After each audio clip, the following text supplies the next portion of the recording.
So as part of your proxy statement filed with the SEC, you will disclose the number of shares outstanding as of your shareholder meeting's record date for each voting class, as well as describe the vote requirement for each proposal on the ballot, including the treatment of abstentions and broker non-votes.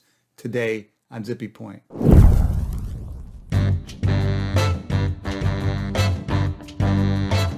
I'm Brock Romanek. I'm a big fan of yous. So before I bring out Carl Hagberg, an independent inspector of elections, to talk about all the intricacies of voting standards disclosure, both and also the voting mechanics, and Carl's in several other vid guides that might be useful to you in this regard, let's talk about the legal requirements. The required disclosure in the proxy about voting might simply be a single paragraph, but even that can be botched and that can be costly. That can throw your voting results into question, and that's scary stuff. On the other end of the spectrum, many companies go way beyond the required bare minimum disclosure to fully explain to shareholders how they may vote and all sorts of details about the voting process.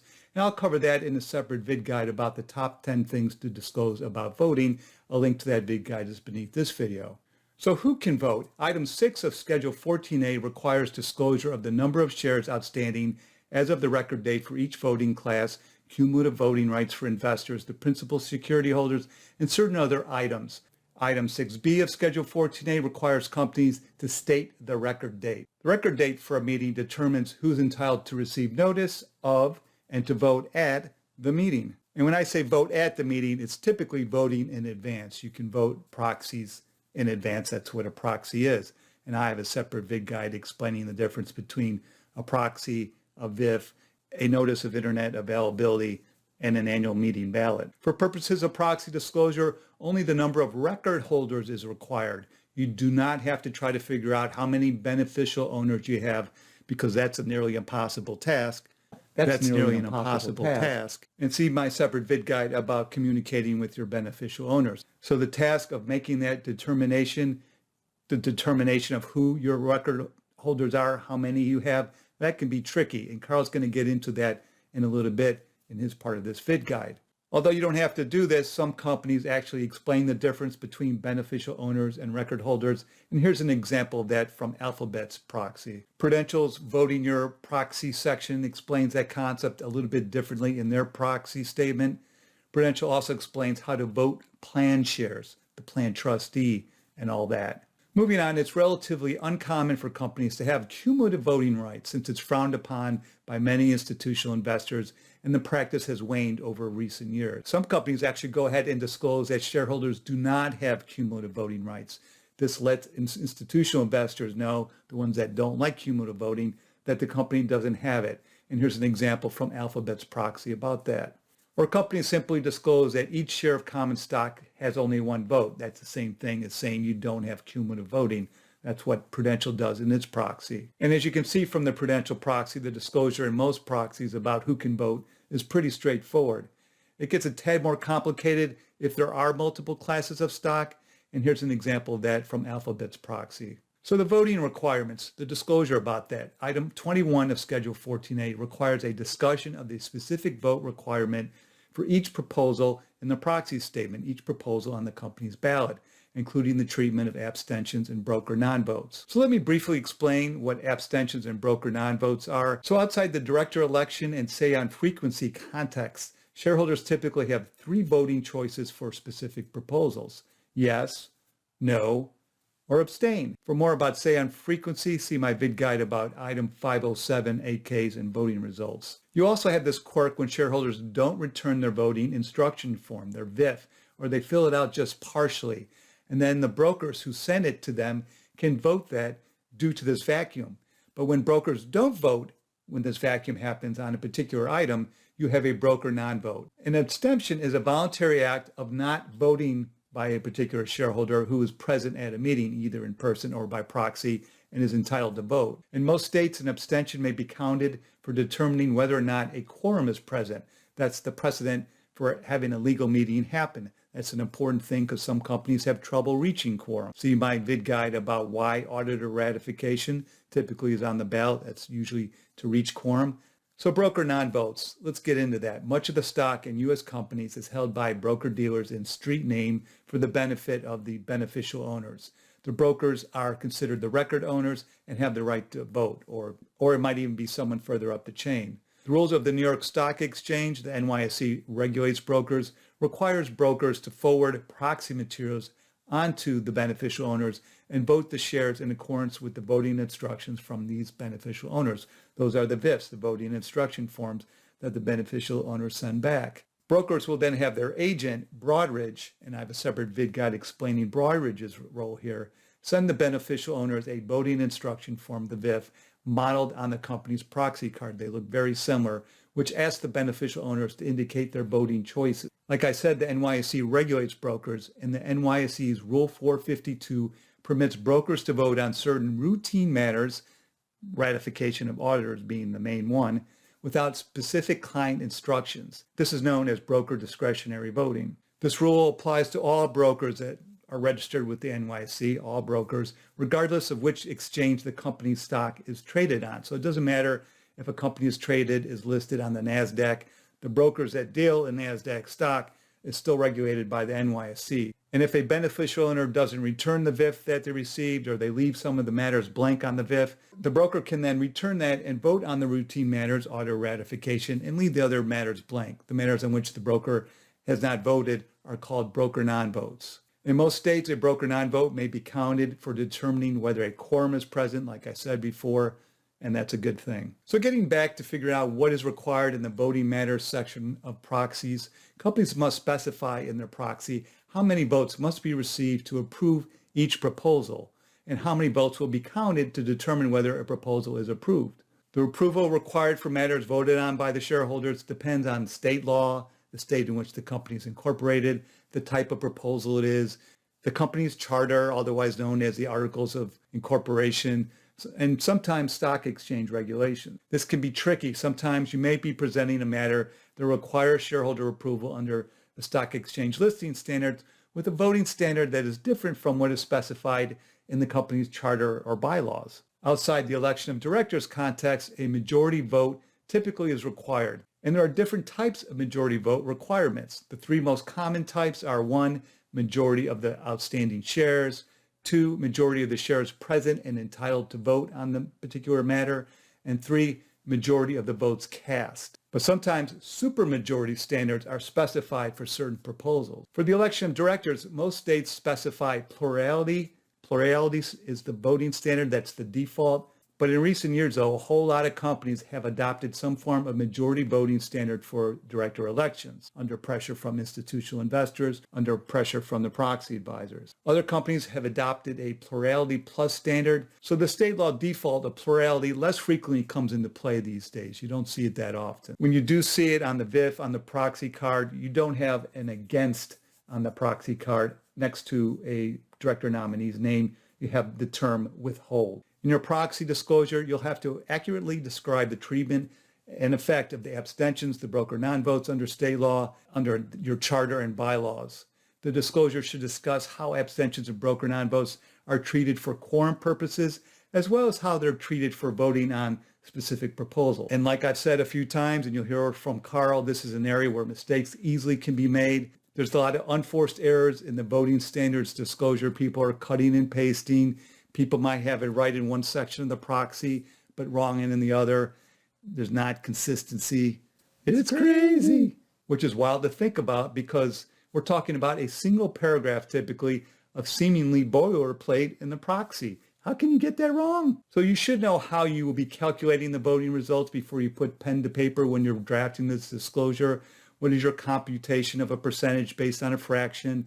Whose numerator is the number of shares cast in favor of a proposal, whose denominator is the applicable number of shares, applicable meaning one of these possibilities based on the standard that applies to your particular item on the ballot, and it differs for each item on your ballot. They're not all going to be the same. So you're going to choose between total number of shares outstanding, total number of shares present and entitled to vote, or total number of votes cast. So if a proposal requires a simple majority vote and the percentage of affirmative vote exceeds 50%, the proposal passes. For a supermajority vote, the required percentage would be different, but the procedure for the calculation of the result is the same. And although I just said that simply, it sounds simple, the correct determination of the numerator and the denominator often involves challenges. As I said a moment ago, the treatment of abstentions and broker non-votes varies depending on which voting standard is being used for a particular proposal. In addition, state law or the company's charter or bylaws may permit the company to disregard abstentions or broker non-votes for purposes of determining the votes cast. So a few final tips.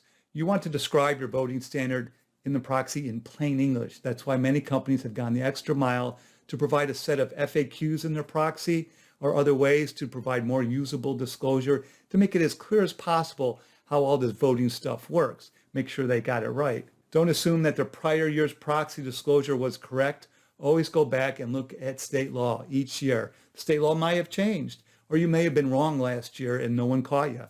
Look at your articles and your bylaws. Correctly describe the abstentions and broker non-votes. You can't imagine how critical this is.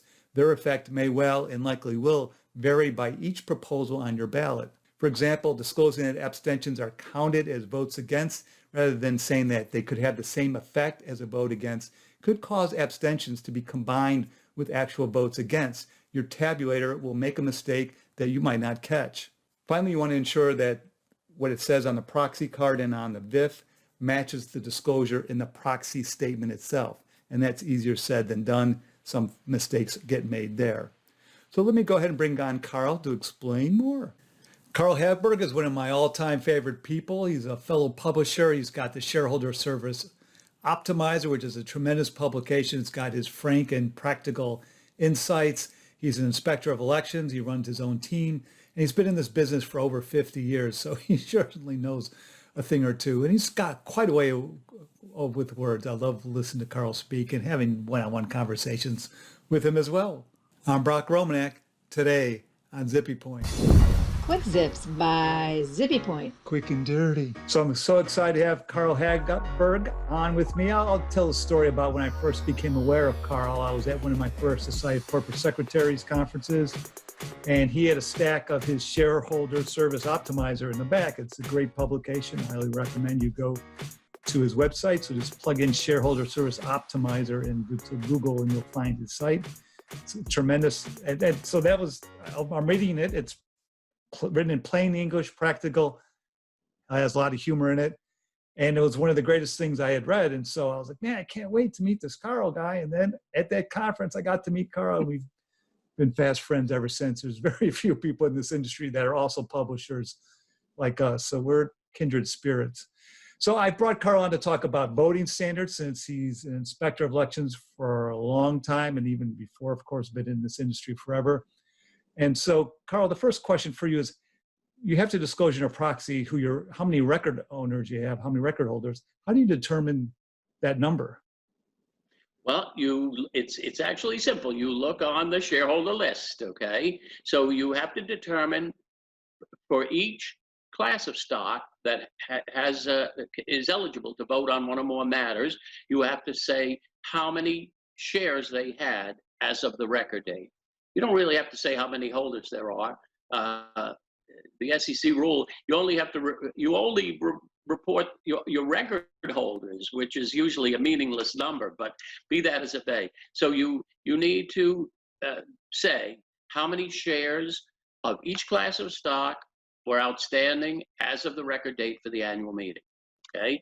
And then the inspector's job is actually to look at that list. We look at the certification page where we'll say, here's the grand total, and then it should be certified by the transfer agent as being complete and correct. Many times they forget to certify, or maybe they forget on purpose, but and sometimes they're off by a little bit. And because, you know, it may have been some pending trades on the record date, options that didn't fully work their way through. And so sometimes there are minor discrepancies, in which case we just make a note for the record. Sometimes there are major discrepancies. Some companies, their consultants tell them sometimes that a lot of these restricted units are eligible to vote. Well, they're not. And so you do have to know what you're doing. So we do check against the shareholder list, and we check that against the proxy statement, and we check that against the tabulator's statement, because the tabulator will reconcile, they need to reconcile their list of votable accounts to that total. And so usually they do reconcile, so while they don't, and we have to figure what to do. But so that's that.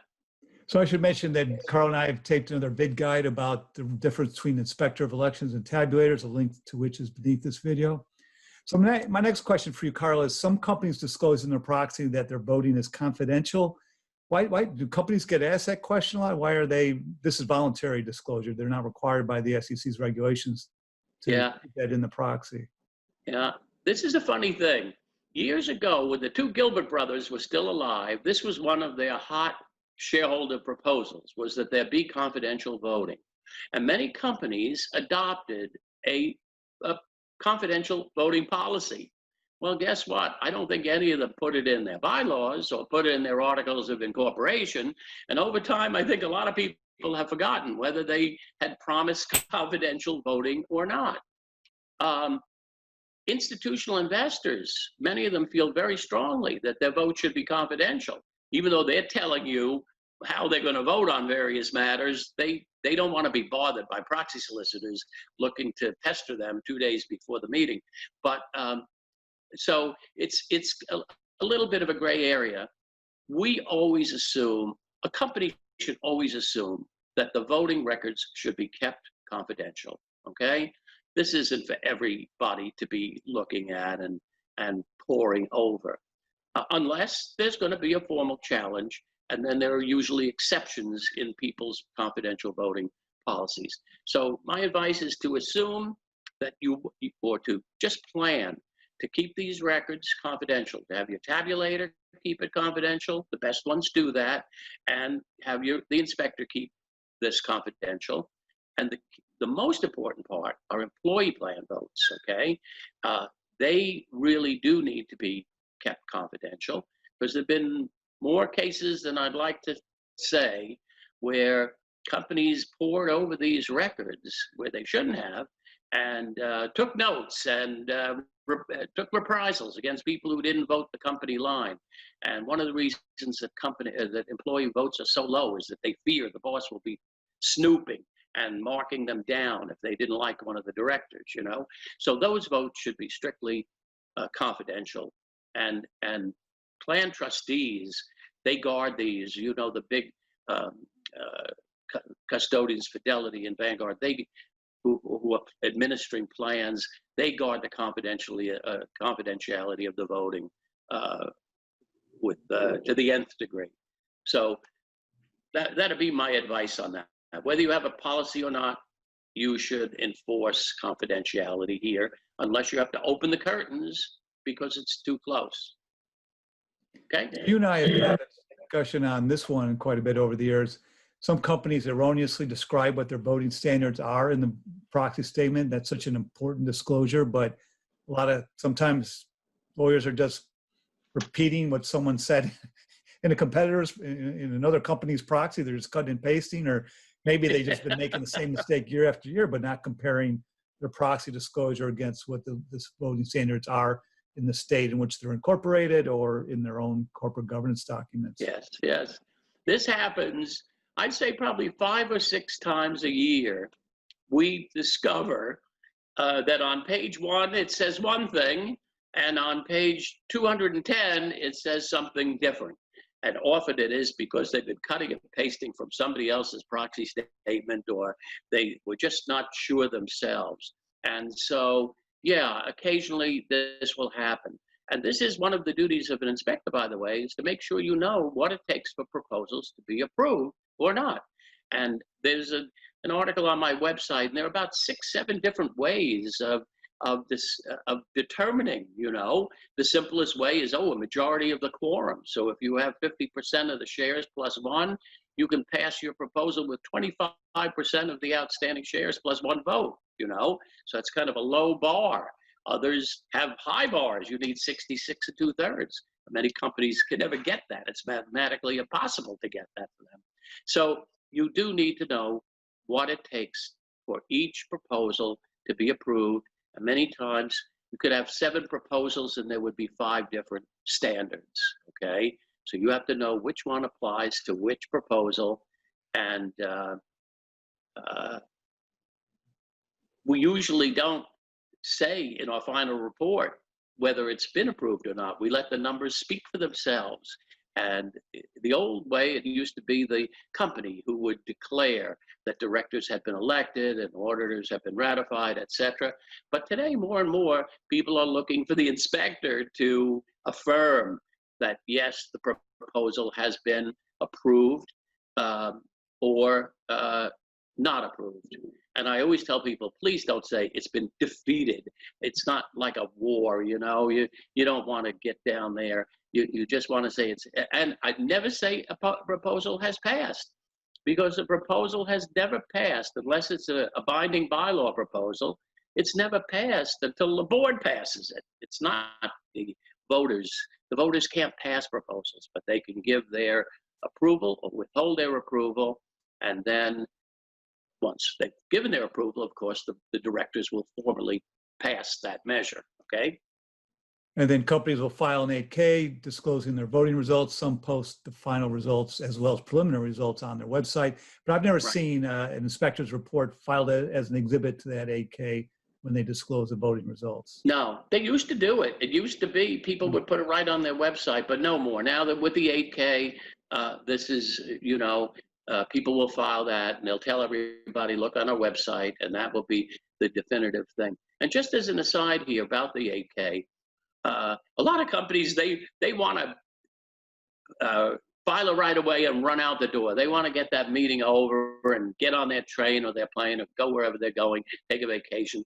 Don't rush. If it's close, do not rush. Usually at meetings, we like to report the preliminary numbers, and most times we can say the final numbers will be posted and are not expected to change from the outcomes we're reporting to you here. Which is just fine, but don't ever rush to say, yes, this has been approved or it's been defeated, and then you discover it hasn't been defeated, you know? So, yeah, you get 4 business days. 4 business days, yes. Don't file it the same Most day, people want to, the day after. right. They want to be done 4 minutes after the meeting is over. But I say, don't rush, and don't rush the inspector, and don't rush the tabulator. That's where mistakes happen, is when people rush and, you know, you misplace a comma or a decimal point. So you don't want to be doing that. So what about, I'm always curious, and this is just asking this is a throwaway question in a sense, because this is the lawyer's job, but from your perspective as an inspector, when you're reducing what a proposal is in the proxy and you have to stick it in the proxy card in the voting instruction form, which should be basically identical in terms of the description. You know, the SEC has put out compliance and disclosure interpretations about what you can and can't do when you're reducing, like for instance, the shareholder proposal, how you couch the terminology when you're sticking it on the proxy card. What's your opinion on what you're seeing people do when they're doing that? Well, you know, if you have 13 proposals, you have to really be a genius at editing to give the sense of the proposal and in a relatively few words. So it's a bit of an art to do this, especially if you have a lot of proposals. And the big, you know, the big Broadridge, pardon me, and the bigger transfer agent tabulators, they know how to help you to lay this out, to squeeze it onto the card. Sometimes it's quite a trick. I know you had been asking about, are there ever mistakes on this? Now, see, this only describes the proposal, and then there's the boxes for you to check for, against, to abstain. And so there's usually nothing too tricky there. If you have cumulative voting, that's a different matter. You have to be sure that if you have cumulative voting, you've given people a piece of paper that will allow them to properly accumulate their vote, to explain how they have to do it, and to make sure that they don't go over, because if they vote more shares than they're entitled to vote, the whole proxy becomes no good. So this is a different matter. If you have cumulative voting, you have to design the card a bit differently. And the most common mistake I see people making today is when they have majority voting, and then somehow they stick with the old label, the withhold box. Majority voting, no, it's for or against or abstain. It's not for or withhold. That's only for plurality voting. So we've seen some companies that had, again, it's not the end of the world. It's a faux pas, you know, but the next year you'll fix it. But you treat the votes that are withheld as votes no, even though they had the wrong label on it. So that's that. Thank you very much.